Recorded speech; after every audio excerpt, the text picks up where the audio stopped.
Ito ang mga dapat natin aabangan mga kapamilya sa Batang Quiapo na wag natin papalampasin ang bawat episode ng telesering ito. Itong si Tanggol talaga ay kaya talaga niya magtiis hanggang makalabas siya sa kulungan. Pero ang tanong, kaya ba niyang pumatay para talaga ay makalaya dito sa kulungan?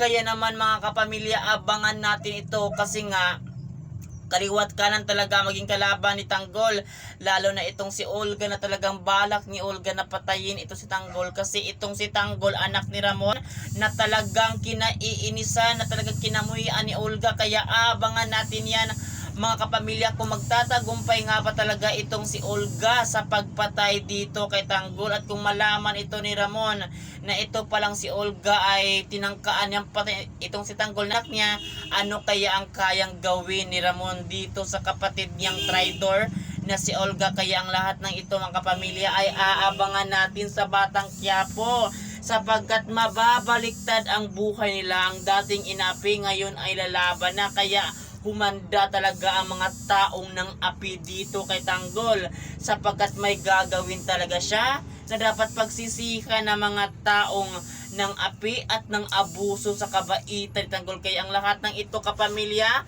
ay aabangan natin sa Batang Quiapo. At yun lang, maraming salamat sa panonood. Huwag kayong bibitiw hanggang matapos ang telesering ito. At yun lang, maraming salamat mga kapamilya. Thank you.